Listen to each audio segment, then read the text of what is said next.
ஓ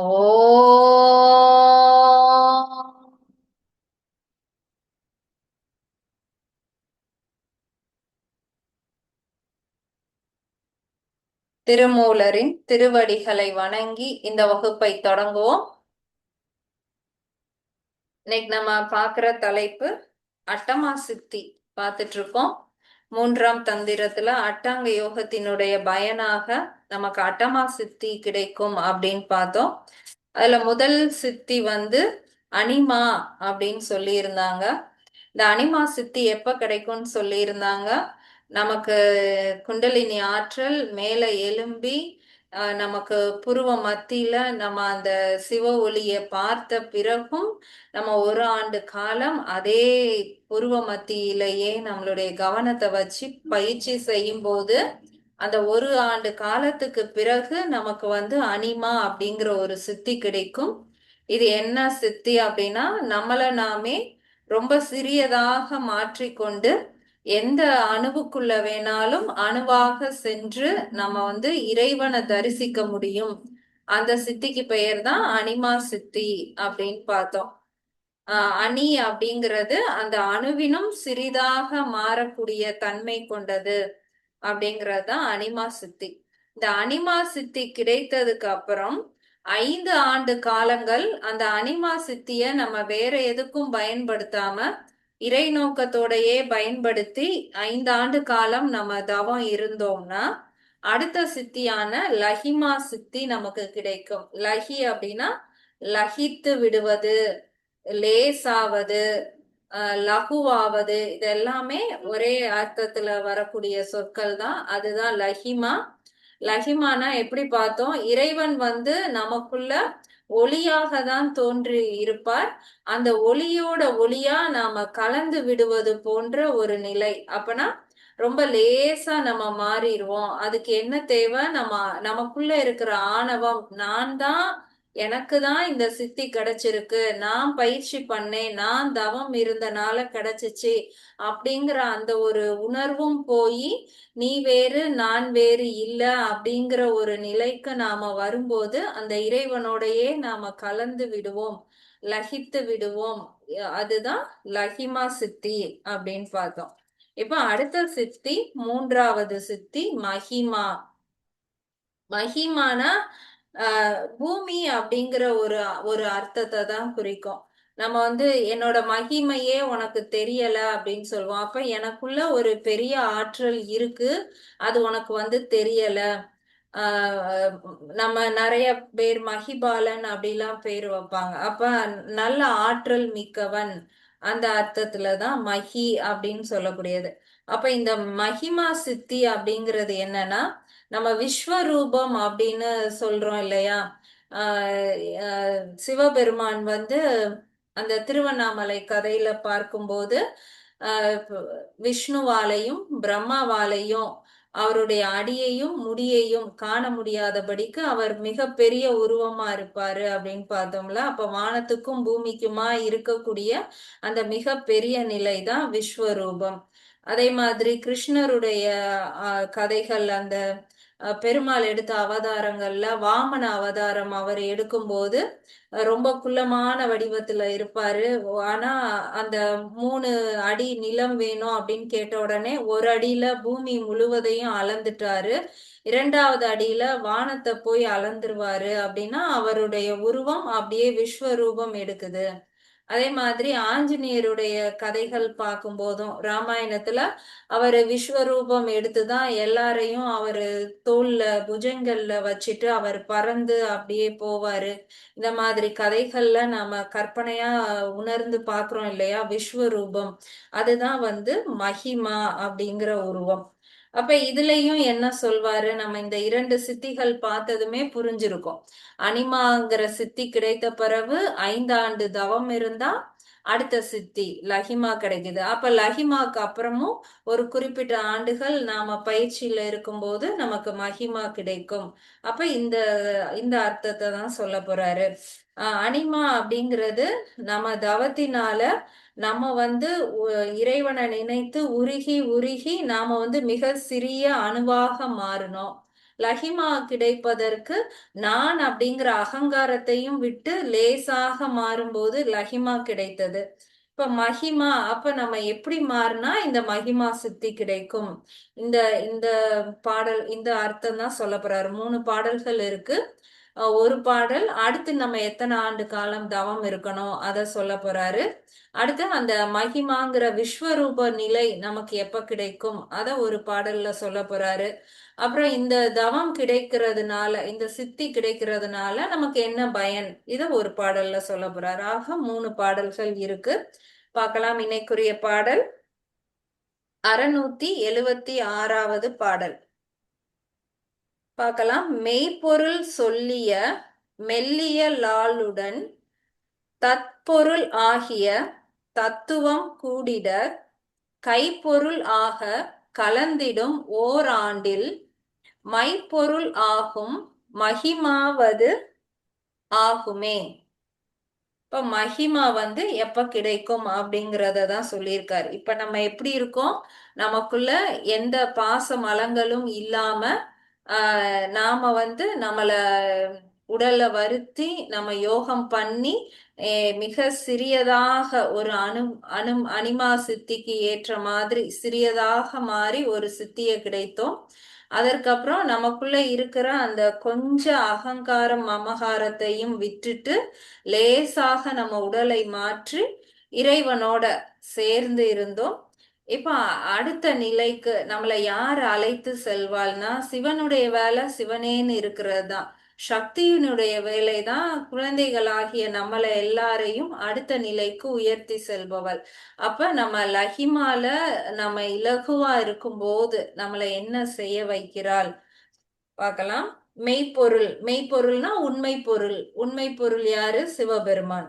இப்ப இந்த இடத்துல மெய்ப்பொருள் அப்படின்னு சொல்லும்போது மெய்யான ஞானத்தை உடைய சிவபெருமான் சொல்லிய மெல்லிய, அவர் சொல்லிய அந்த ஞானம் நமக்கு அந்த லஹிமா சித்தியினால நாம உணர்ந்த கிடைத்திருக்கும் போது மெல்லிய லாளுடன் அப்படின்னா நம்மளை யாரு ஒவ்வொரு சித்திக்கா அழைத்து வந்தாள் அப்படின்னா சக்தியானவள் தான் அழைத்து வந்தாள்.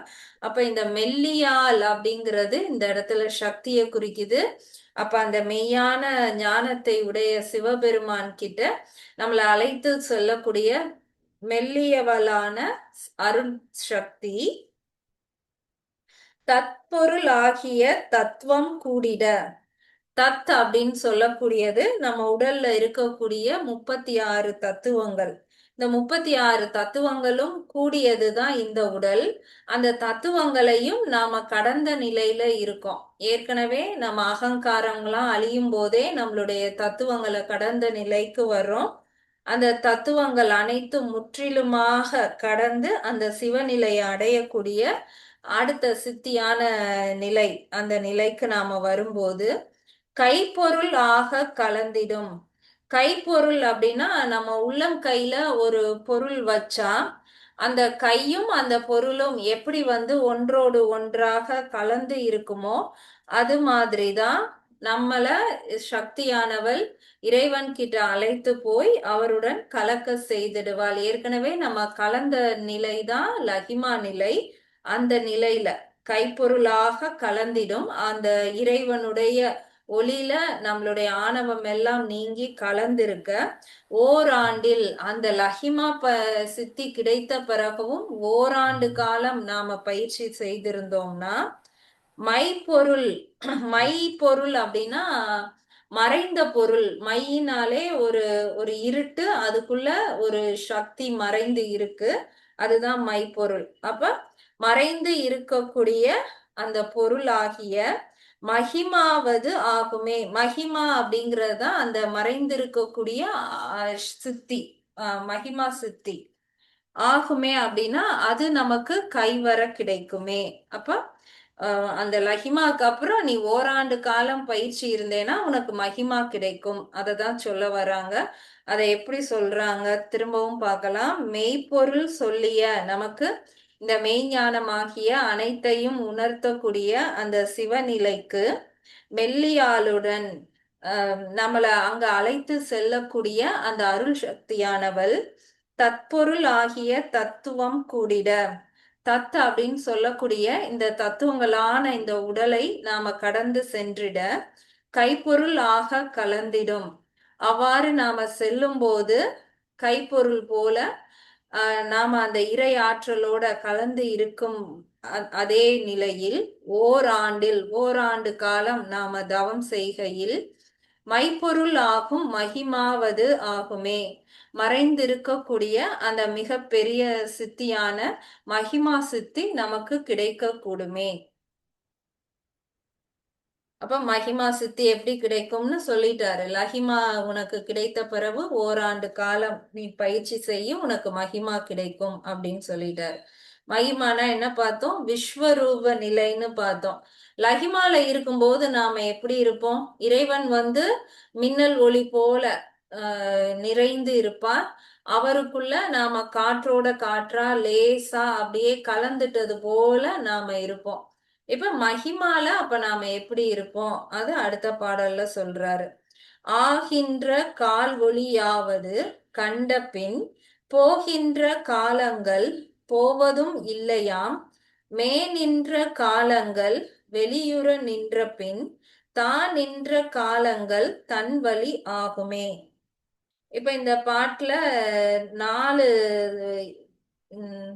4 வரிகள்லையும் ஒரே சொல் காலங்கள் காலங்கள் இதே சொல்லியிருக்காரு. காலும் காலமும் ஒண்ணு அப்படின்னு நம்ம பார்த்தோம். கால் அப்படின்னா மூச்சு காட்டுறதா கால் அப்படின்னு சொல்றாங்க. அந்த கால் தான் காலங்களாகவும் வருது. கால் எவ்வளவு சுவாசம் நம்ம சுவாசிக்கிறோமோ அதை தான் நம்ம அப்படியே காலங்களா கொண்டு வரோம். இது எல்லாமே ஏற்கனவே பாடல்ல விளக்கம் கொடுத்துட்டோம். அப்ப காலும் காலங்களும் ஒன்று. அப்ப அந்த காலங்களை பத்தி சொல்றாரு. இப்ப காலங்களை பத்தி என்ன சொல்ல வர்றாருன்னா, நமக்கு இந்த சித்தியில என்ன கிடைக்கும் அததான் காலங்கள் மூலமா விளக்குறாங்க. இப்ப நம்மளுடைய கண்களுக்கு 3 டைமென்ஷன் சொல்றோம் இல்லையா? முப்பரிமாணத்தை நம்மளால கண்களால பார்க்க முடியும். இப்ப நான் இருக்கேன் அப்படின்னா பார்க்கக்கூடிய உங்களுடைய கண்களுக்கு என்னுடைய ஹைட்டு தெரியும், என்னோட வித்து தெரியும், அதே மாதிரி என்னோட அந்த டெப்த் இல்ல இந்த திக்னஸ் அப்படின்னு சொல்லக்கூடிய இதுவும் தெரியும். அதனாலதான் நம்மளால முப்பரிமாணத்தோட நம்மளால பார்க்க முடியாது. எந்த பொருளை எடுத்தாலும் 3 டைமென்ஷனலா பார்க்க முடியுது. சில பூச்சி இனங்கள், சில பறவைகள், விலங்குகளுக்கெல்லாம் அந்த 3 டைமென்ஷனல் அவங்களால பார்க்க முடியாது. அவங்களால 2 டைமென்ஷனல் மட்டும்தான் பார்க்க முடியும். நம்ம எப்படி ஸ்கிரீன்ல ஒரு படம் பார்க்குறோமோ அது மாதிரிதான் அந்த விலங்குகள், சில குறிப்பிட்ட கண்களுக்கு 2 டைமென்ஷனல் ஃபிகர் தான் தெரியும். நமக்கு 3 டைமென்ஷனல் தெரியும். இப்ப இந்த உடலை நம்ம 3 டைமென்ஷனல் 2 டைமென்ஷனல்னா எப்படி மார்க் பண்ணுவோம்? எக்ஸ் ஆக்சிஸ் ஒய் ஆக்சிஸ்னு இப்படி பிரிச்சுக்குவோம். பிரிச்சுட்டு எக்ஸ்ல ஒரு புள்ளி ஒய்ல ஒரு புள்ளி வச்சு நம்ம கோடு போட்டு வரைஞ்சோம்னா அது 2 டைமென்ஷனல் ஃபிகர். இப்ப அதுல 3ஆவதா ஒரு டைமென்ஷனுக்கு இசட் ஆக்சிஸ்னு ஒன்னு எடுத்து 3 இதையும் நாம குறிச்சு ஒரு பாயிண்ட வச்சு நம்ம படம் வரைஞ்சோம் அப்படின்னா அந்த 3 டைமென்ஷனல் வியூல அந்த 3D எஃபெக்டோட நம்மளால அதை இமேஜின் பண்ணி பார்க்கிறோம் இல்லையா? அதுதான் அந்த 3 டைமென்ஷன். இப்ப நம்மளால எல்லா பொருளையும் இந்த 3 டைமென்ஷன்லயும் நம்மளால பார்க்க முடியும். இப்ப அடுத்த சித்தி என்ன அப்படின்னா 4வது பரிமாணம் 4th டைமென்ஷனல் அப்படின்னா என்னன்னா இந்த XY Zக்கு அப்புறம் இன்னும் ஒரு ஆக்சிஸ் போட்டு அதுல நம்ம டைம் குறிப்பிட்டோம்னா எப்படி இருக்கும்? இப்ப என்னுடைய ஹைட் நான் 5.5 அடி இருக்கேன். என்னுடைய இந்த வித்து ஒரு 1.5 அடி இருக்கு. என்னுடைய இந்த உடல் பருமன் இந்த திக்னஸ் ஒரு 6 இன்ச் 10 இன்ச் அப்படின்னு வச்சுக்கோங்க. இதை நம்ம ஒரு இதுல குறிக்கிறோம். இப்ப இது ஒரு 1996ல நான் எப்படி இருந்தேன் அப்படின்னா அதை நம்ம XYZல குறிக்கும் போது அப்போ நான் ஒரு 4 அடி இருந்திருப்பேன். அப்ப என்னுடைய வித்து எல்லாமே மாறி இருக்கும். அப்ப எப்படி அதை நம்ம மென்ஷன் பண்றது அப்படின்னா அந்த டைம் ஜோனை நாம மென்ஷன் பண்ணும்போது அது ஒரு இதா மாறும். இப்ப நம்மளால அதை பார்க்க நம்ம கற்பனையா இப்ப நான் சொல்றத உங்களால புரிஞ்சுக்க முடியுது, கற்பனை பண்ணி பார்க்க முடியுது. ஆனா அந்த டைம் ஜோனுக்கு போய் அந்த இடத்துல நான் பார்த்துட்டேன் அப்படின்னா நான் 4 டைமென்ஷனல்ல பார்க்குறேன். இப்போ 2050ல என்னுடைய உடல் எப்படி இருக்கும், என்னுடைய ஹைட்டு லென்த்து வித்தை நான் எப்படி பார்க்கறது அப்படின்னா அந்த 4th டைமென்ஷனல் அந்த காலத்தையும் நான் ஒரு இதுல போய் மார்க் பண்ணி நான் போய் பார்த்துட்டேன் அப்படின்னா என்னால 4 டைமென்ஷனல்ல பார்க்க முடியுதுன்னு அர்த்தம். இதுதான் இந்த சித்தி. நமக்கு இந்த 4வது பரிமாணமா நம்மளால பார்க்க முடியும். நம்ம இப்ப நிறைய இங்கிலீஷ் படம் தமிழ் படத்துலயும் பாக்குறோம். டைம் டிராவல்னு ஒரு மிஷினை கண்டுபிடிச்சிட்டு அவங்க அப்படியே கடந்த காலத்துக்கும் போவாங்க, எதிர்காலத்துக்கும் போவாங்க. கற்பனையா நம்ம அந்த கதைகள் பார்த்து பார்த்து இப்ப நமக்கு புரிஞ்சிருக்கோம். அந்த ஒரு நிலை தான் வந்து நமக்கு இந்த சித்தினால கிடைக்கக்கூடிய ஒரு கூடுதலான ஒரு இது. இப்ப நமக்கு அந்த சித்தி கிடைச்சிட்டா நாம அந்த படங்கள்ல காட்டுற மாதிரி தான் நாம வந்து பயன்படுத்திக்க ஆரம்பிப்போம் இப்ப நம்ம இருக்கக்கூடிய மனநிலையில. அதனாலதான் அனிமா சித்தி வரும்போதே நமக்கு இந்த உலகப்பற்று நாம விடுபட்டு நம்ம அந்த நிலைக்கு வரும்போது அனிமா கிடைக்குது.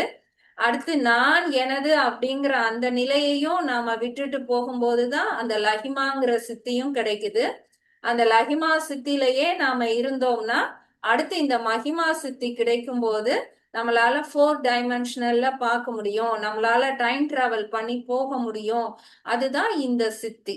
அப்ப இந்த சித்திய அவர் கொடுத்ததுமே நாம வந்து உணர்றதுக்கு தான். இப்போ திருவாசகத்துல மாணிக்க வாசகர் சொல்றாருல, நான் புல்லா பிறந்தேன், புழுவா பிறந்தேன், வல்ல அசுரராகி பிறந்தேன், எல்லாமாகவும் பிறந்து இன்னும் எத்தனை பிறப்பு பிறக்க போறேன். அவர் எப்படி இதை உணர்ந்திருக்காரு, அவருக்கு மகிமா சித்தி கிடைச்சிருக்கு. அவர் போன பிறவில எப்படி இருந்தாரு, அதுக்கு முந்தின பிறவில எப்படி இருந்திருக்காருன்னு டைம் டிராவல் பண்ணி பண்ணி போய் பார்க்கும்போதுதான் அவருக்கு வியப்பா இருந்திருக்கு. என்னடா நாம இத்தனை லட்சம் பிறவி எடுத்து இத்தனை அம்மாக்களுக்கு பிறந்து நாம இப்படி இருந்திருக்கோமா அப்படின்னு தான் அவர் உணர்ந்து இனி பிறவி வேண்டாம் அப்படின்னு பாடி இருக்காரு. அப்ப அதுதான் அந்த சித்தி. அப்ப நமக்கும் இந்த லஹிமா சித்தில இருந்து மகிமா சித்தி வரும்போது நமக்கு எல்லா பிறவியும் நம்மளால உணர முடியும். அப்ப இனி பிறவி வேண்டாங்கிற அந்த நிலை வந்து நம்ம அந்த இறைவனோடையே மாறும்போது அந்த நிலையில தான் அந்த நமக்கு 4th டைமென்ஷனல்ல நம்ம உணரும் போது நமக்கு கிடைக்கக்கூடிய சித்தி தான் அந்த மகிமா சித்தி. அப்ப மகிமா சித்தி கிடைக்கிறது நம்ம டைம் டிராவல் பண்ணி போய் அதை மாத்துறதுக்கு, அதை என்ஜாய் பண்றதுக்கு அதுக்கு கிடையாது. நான் என்னென்ன பிறவிலாம் எடுத்து நான் எப்படியெல்லாம் வாழ்ந்து எதெல்லாம் நான் மிஸ்யூஸ் பண்ணி எப்படியெல்லாம் நான் கஷ்டப்பட்டுட்டேன், இறைவனை உணராம இத்தனை பிறவிய நான் வீணாக்கிட்டேனே அப்படின்னு நாம உணர்ந்து இறைவனை நினைக்கிறதுக்கான ஒரு சித்தி தான் மகிமா சித்தி. அதுதான் இந்த பாடல்ல அந்த காலங்களோட ஒப்பிட்டு சொல்லியிருக்காரு. பாப்போம். ஆகின்ற கால் ஒளி. ஆகின்ற அப்படின்னா ஆக்குகின்ற சக்தி, அனைத்துமாக ஆகின்றவள், அனைத்தையும் இயக்குகின்ற. அப்ப இந்த இடத்துல ஒரு மிக பெரிய சக்தியதான் ஆகின்ற அப்படின்னு சொல்லியிருக்காரு. கால் ஒளி, கால் அப்படின்னா மூச்சு காற்று, ஒளினா அதுல நாதமும் விந்துமாக கலந்திருக்கக்கூடிய ஒரு நிலை. ஒளி அந்த அந்த ஒளியாவது கண்ட பின். நம்மளுடைய கால் அப்படின்னு இங்க சொன்னாலே அது வந்து சுழுமுனை சுவாசத்தை சொல்றாரு. சுழுமுனை சுவாசம் வழியாக அந்த ஒளியாகிய அந்த இறைவனை கண்ட பின், அவரை நாம உணர்ந்த பின், ஆகின்ற கால் ஒளியாவது கண்ட பின், நம்மள அனைத்தையும் இயக்கக்கூடிய அந்த சுழுமுனை சுவாசத்தினால் நமக்கு மேலே ஒளியாக இருக்கக்கூடிய அந்த சிவபெருமானை கண்டு தரிசித்த பின், போகின்ற காலங்கள் போவதும் இல்லையாம். போகின்ற காலம்னா இப்ப இப்ப இன்னைக்கு நாள் ஃபுல்லும் போயிடுச்சு, நான் வந்து அதை பிரயோஜனமா பயன்படுத்தினோ இல்ல போனை பார்த்து வேஸ்ட் பண்ணனோ ஏதோ ஒண்ணு போயிடுச்சு, அதுதான் போகின்ற காலங்கள். போவதும் இல்லையாம். அந்த காலங்களை வந்து இனி நம்ம போனா போகட்டும் அப்படின்னு போக்க வேண்டியது இல்லை. அந்த அந்த முடிந்த காலங்களையும் அழியாத மாதிரி நம்மளால பாத்துக்க முடியும். மே நின்ற காலங்கள் வெளியுற நின்ற பின். மே நின்ற அப்படின்னா நாளைக்கு, மேல் நின்ற இனி வரக்கூடிய நாளைக்கு நாளை நான் எப்படி பயன்படுத்த போறேன், அதையும் நான் வெட்டி பொழுதா போக போறேன்னா இல்ல ஏதாவது பயனுள்ளதா செய்ய போறேன்னா தெரியாது. அடுத்து வரக்கூடிய அந்த காலங்களையும் வெளியுற நின்ற பின், வெளியுற நின்ற பின்னா அதையும் நான் உணர்ந்த பின், அதையும் அந்த நாளும் எனக்கு தான், அதையும் நான் பயன்படுத்திக்கலாம். தான் நின்ற காலங்கள் தன் வழி ஆகுமே. தான் நின்ற அப்படின்னா இவை எல்லாவற்றிலுமாக நான் நிற்கக்கூடிய இந்த காலங்கள் என்னுடைய வயமாகும். அதாவது எல்லாமே என்னுடைய வழியில்தான் அது இருக்குமே. இந்த காலங்களை என்னால கட்டுப்படுத்த முடியும். அந்த அந்த ட்ரெயின் டிராவல்னு சொன்னோம் இல்லையா, இந்த காலங்களை என்னுடைய வசப்படுத்திக்க முடியும், ஏன் வழிக்கு கொண்டு வர முடியும். அதுதான் இந்த மகிமா சித்தியில நமக்கு கிடைக்கக்கூடிய அந்த அந்த பலன். திரும்ப பார்க்கலாம். ஆகின்ற கால் ஒளியாவது கண்டபின், அனைத்தையும் ஆக்கக்கூடிய அந்த சுழுமுனை சுவாசத்தினால் நமக்கு மேல இருக்கக்கூடிய ஒளியானவனை இந்த மகிமாங்கிற சித்தியின் மூலமாக நாம் கண்ட பின், போகின்ற காலங்கள் போவதும் இல்லையாம். இதுவரைக்கும் அழிந்து சென்ற காலங்கள் யாவும் இனி அழிய போவது இல்லையாம்.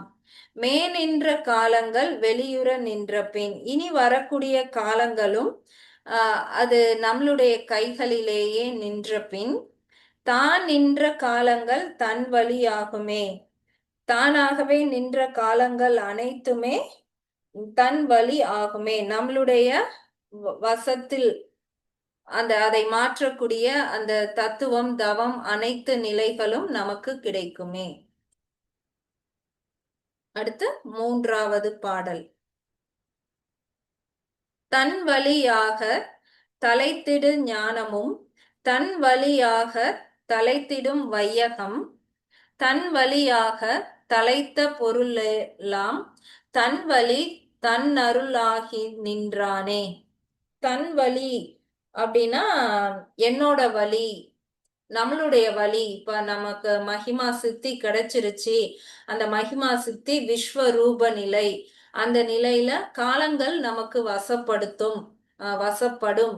இதெல்லாம் பார்த்துட்டோம். அப்ப அந்த மகிமால நம்ம எப்படி இருப்போம்னா, இந்த 4 வரிகள்லையும் தன் வழி அப்படின்னு சொல்லியிருக்காரு. தன் வழினா முதல் சித்தில நாம இறைவன் ஒரு மிக பெரிய பொருளா இருக்காரு அப்படின்னா, நாம ரொம்ப சின்ன பொருளா மாறி அவர் எதுக்குள்ளலாம் இருக்காருன்னு நுழைச்சுக்கிட்டு போய் பார்த்தோம்.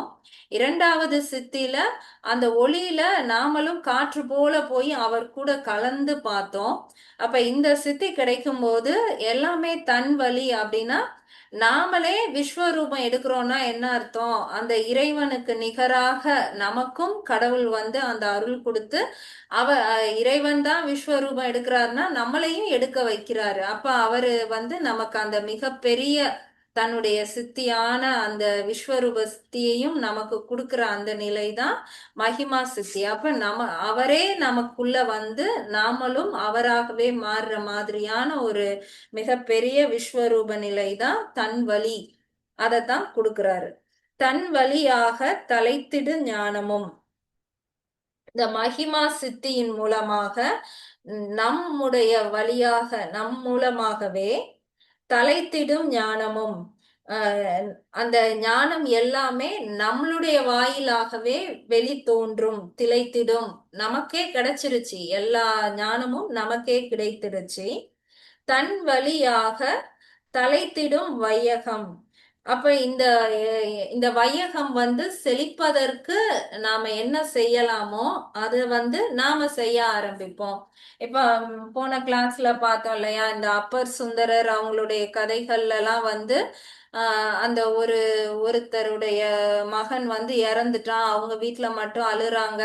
அப்ப ஏன் வையகத்துல இந்த மாதிரியான ஒரு வீட்டுல ஒரு குழந்தைக்கு அந்த பூணல் போடுற நிகழ்ச்சி நடக்குது, ஒரு வீட்டுல அதே வயது உள்ள ஒரு குழந்தைக்கு இறந்ததுக்கான செய்யக்கூடிய செய்முறைகள் நடக்குது அப்படின்னு பார்க்கும்போது, இந்த உலகம் நல்லா இருக்கணும், மக்கள் இப்படி கஷ்டப்படக்கூடாது அப்படிங்கிறதுக்காக அவரே எல்லாத்தையும் கொண்டு வந்தார் இல்லையா? அப்ப அவர் கொண்டு வந்தார்னா அவர் கொண்டு வரல, சிவபெருமான் தான் கொண்டு வந்திருக்காரு. இல்லாத குலம், அதுக்குள்ள முதலை, அந்த பையன் எல்லாத்தையும் அவர் தான் கொண்டு வந்திருக்காரு. ஆனா மகிமா சித்தி இவருக்கு கிடைத்தனாலதான் அது தன் மூலமாகவே அவர் நினைத்தபடியே சிவபெருமான் அவருக்குள்ள இருந்து இயக்குறாரு. அப்ப அந்த விஸ்வரூபம் எடுத்து எல்லாத்தையும் செய்யக்கூடியது சிவபெருமான் தான்னாலும், மகிமா சித்தி இவருக்கு இருக்கும்போது இவரே அதை வந்து செய்யக்கூடிய அந்த ஒரு நிலைக்கு வந்துட்டார் இல்லையா? அப்ப அதுதான் மகிமா சித்தி. அந்த சித்தியை கொண்டு தலைத்திடும் வையகம், இந்த வையகம் தலைப்பதற்கு நம்ம என்ன செய்ய முடியுமோ அதை செய்யவோம். தன் வழியாக தலைத்த பொருள் எல்லாம். அப்படி நாம இப்ப அவர் வந்து இல்லாத இடத்துல குளத்தை வெட்டிட்டாரு. அந்த இடத்துல தண்ணி இல்லாம இருக்கும், தண்ணிய கொண்டு வந்துடுறாரு. அப்புறம் அதுல முதலையையும் வர செய்யறாரு, அப்புறம் அந்த குழந்தையும் வர செய்யறாரு. அப்ப வரியில சொன்னது, இந்த வையகத்துக்காக இதெல்லாம் செய்தாலுமே அவரு என்ன செய்யறாரு, அது எல்லாமே அவருடைய வசப்பட்டிருக்கு. அவர் சொல்ற மாதிரி அந்த முதலை வருது, அவர் சொல்ற மாதிரி அந்த குழந்தை இப்ப இருந்தா என்ன வயதுல இருக்குமோ அதே வயதுல வருது. அப்ப என்ன அர்த்தம், அவரு கொண்டு வந்த பொருள் எல்லாமே அவர் சொல் பேச்ச கேக்குது. அப்ப எல்லா கண்ட்ரோலும் அவருக்கு வந்துருது. அதுதான் தலைத்த பொருள் எல்லாம். அந்த அவர் இந்த வையகத்துக்காக எதையெல்லாம் தோற்றுவிக்கிறாரோ அப்படி தோற்றுவித்த பொருள்கள் எல்லாம் தன் வழி தன்னருள் ஆகி நின்றானே, அவை அனைத்துமே அவருடைய வசமாகி இருக்கு. அவர் என்ன நினைக்கிறாரோ, அவர் என்ன சொல்றாரோ அதை தான் அது எல்லாமே செய்யுது. அப்ப இந்த மகிமா சித்திங்கிறது என்னது, அந்த இறைவனுக்கு நிகரான ஒரு ஆற்றல் நமக்கு கிடைத்திருது. நம்மளால இந்த உலகத்துக்கு இந்த பாசத்தை வந்து நம்மளால இயக்க முடியுது. அப்படி நாம இயக்கி கொண்டு வர பொருள்கள் எல்லாமே நாம நினைத்த மாதிரி இயங்குது, நம்மளுடைய வசப்பட்டு இருக்கு. அப்ப அந்த இடத்துல எல்லாமாகவும் இருப்பது நாமவே இருக்கிறோம். திரும்ப பார்க்கலாம். தன் வழியாக தலைத்திடும் ஞானமும். இந்த மகிமா சித்தி பெற்றவர்கள் அனைத்து ஞானத்தையும் தன் மூலமாகவே அறிந்து தனக்குள்ளேயே இருப்பவர்கள். தன் வழியாக தலைத்திடும் வையகம், அந்த சித்தியை கொண்டு இந்த வையகம் சிறப்பதற்கும் செழிப்பதற்கும் என்ன தேவையோ அதை செய்வார்கள். தன் வழியாக தலைத்த பொருள் எல்லாம். அவ்வாறாக இந்த உலகிற்கு என்னெல்லாம் தேவையோ அதை செய்தவர்கள். தன் வழி தன் அருளாகி நின்றானே, அவ்வாறு அவர்கள் கொண்டு வந்த பொருள்கள் அனைத்துமே தன்னுடைய வசப்பட்டு இருக்கக்கூடிய அந்த அருள் சக்தியினை பெற்றவர்களாக இருக்கிறார்கள். அப்ப இதுதான் மகிமா சித்தி. முதல் பாடல்ல அந்த லகிமா கிடைத்த பிறகும் ஓராண்டு காலம் நம்ம தவம் இருந்தோம்னா மகிமா சித்தி நமக்கு கிடைக்கும். அந்த மகிமா சித்தி அப்படிங்கிறது காலத்தை வெல்லக்கூடிய அந்த ஒரு நிலை தான் மகிமா சித்தி. அந்த காலத்தை வெல்லக்கூடிய அந்த நிலை கிடைக்கும் போது நமக்கு என்ன மாதிரியான உணர்வு ஏற்படும்னா, நமக்கே ஞானம் வந்துடும். அப்ப நம்மளே வந்து இந்த உலகத்தை எப்படி செழிக்க வைக்கிறது அப்படிங்கிற ஞானம் இருக்கும். அதற்காக நாம செய்யக்கூடிய அந்த பொருட்கள் அனைத்துமே நம்மளுடைய வசப்பட்டு இருக்கும். அப்ப இப்ப நாம உருவாக்குன எல்லாத்துக்குமே நாம தான் வந்து அந்த விஸ்வரூப சக்தியாக நாம தெரிகிறோம் இல்லையா? அதுதான் அந்த மகிமா சித்தி. இப்ப மூன்றாவது சித்தி நம்மளே விஸ்வரூபம் எடுக்கிற மாதிரி. இப்ப அனிமானா நம்ம எப்படி கற்பனை பண்ணிக்கலாம்னா, ஒரு சின்ன வைரஸ் மாதிரி நாமளே அப்படியே கண்ணுக்கு தெரியாத கிருமி மாதிரி போய் எல்லாத்தையும் பார்க்கலாம். லகிமா சித்தி எப்படிங்கிறது என்னன்னா, மின்னல் மாதிரி, அது யாராலையும் பிடிக்க முடியாது, அப்படியே லேசா எல்லாத்துலயும் ஊடுருவி போய் கலந்துர முடியும். இப்ப மகிமா அப்படிங்கிறது விஸ்வரூப சக்தி. நம்ம நினைச்சா இந்த உலகத்துல எல்லாத்தையும் மாற்ற முடியும். அந்த மாற்றிய பொருள்கள் அனைத்தையும் தன் வசப்படுத்திக்க முடியும். அதை இயக்கக்கூடிய அந்த மிகப்பெரிய சித்தியாகவும் நமக்கு அந்த நிலை வந்து கிடைக்கும். அது மகிமா சித்தி. இப்ப அடுத்த சித்திய வந்து நம்ம அடுத்த வகுப்புல பார்க்கலாம். அப்ப இந்த சித்தியெல்லாம் எல்லாருக்குமே தான் கிடைச்சிருக்கு சித்தர்களுக்கு. ஆனா யாருமே இந்த உலகத்தை மாத்தணும்னு நினைக்கல. ஏன்னா அந்தந்த கர்ம வினைப்படி எல்லாமே நடக்கதான் போகுது. நம்ம போய் எதையும் மாத்த வேண்டாம் அப்படின்னு அவங்களுக்கு கிடைத்த சித்திகளை கொண்டு அவங்க இறைவனை மட்டுமே தரிசித்துட்டு இருக்காங்க. அதுதான் சித்திகள். அட்டமா சித்தியே அதுதான். இறைவனை ஒவ்வொரு நிலையிலயா நாம உணர்ந்து பார்க்கணும். இதுல எதுவும் சந்தேகம் இருந்தா கேட்கலாம்.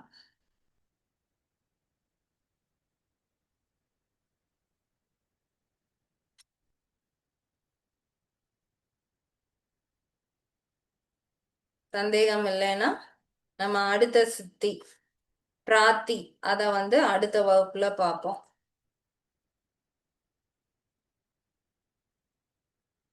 கிளாஸ முடிச்சுக்கலாம். ஓ